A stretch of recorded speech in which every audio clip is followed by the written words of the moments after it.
Good afternoon. Good afternoon, guys.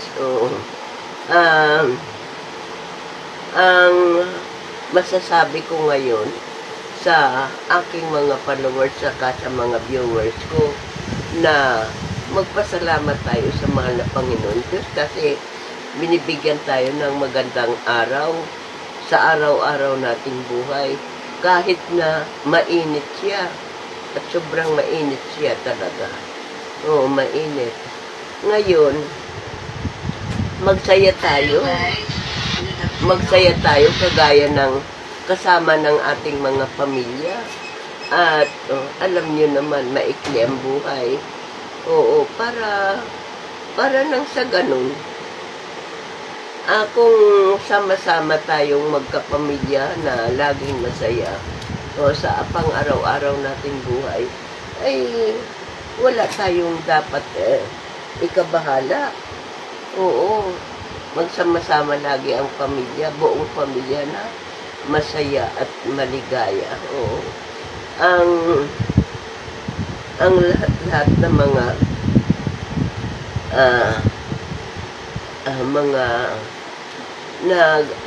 nagagalit sa atin o hindi ko maintindihan kasi ganun talaga dito sa mundo siguro na nagagalit sa kagaya ko, nagagalit sa akin, wala naman akong ginagawang masama. Oo, sasabihin ganito, ganyan ako. Ay bakit? Ano bang kasalanan ko? At ganun ang ginagawa sa akin ng mga tao. Hindi ko naman kayo kilala. Oo. Husgahan ninyo ako na ganito. Na mamalimos ako ng ako. Bakit? Hindi ko naman ginagawa na nagmamalimos ako kahit mahirap lang ako. Hindi ko naman nagagawa yung mamalimos ako kahit mahirap lang ako. Oo. Sa totoo lang. Mahirap ang buhay ko pero hindi ko nagagawang mangmalimos. O mas gusto ko pa nga mamalimos kaysa yung manghingi ako Oo. Mas gusto ko pang malimos kaysa manghingi ako. Kasi kung manghingi ako, utang na loob pa. Kung mamalimos ako, wala na akong utang na loob. Ano ba talaga ang dapat gawin? Mamalimos ba o hindi? O ano? Pero hindi ko naman ginagawa yun kahit mahirap ang buhay ko. Oo, tumanda na akong ganito. Hindi ko naman nagagawa yun na Kasi unang-una, ugali ko, pwede lang hindi ako mangungutang. Nangungutang lang kami.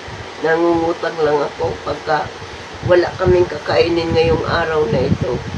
Oo, ganun. Pero, sabihin na mamalimos, bakit? Di ko maalam kung anong dapat sabihin sa mga klase ng taong ganun Nako, hindi ko talaga maintindihan. Oo, papasok sa live ko, sasabihin, ganito na mamalimos ako. Bakit ganun?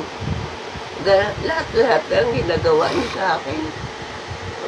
Wala na kayong alam, wala na kayong kagundangan sasabihin ganito na mamalimos ako. Bakit? Hindi nyo lang alam kung anong klaseng tao ako tapos hinusgahan nyo ako ng ganon? O yan lang po guys ang masasabi ko. Oo, maraming salamat sa inyo Oo, God bless.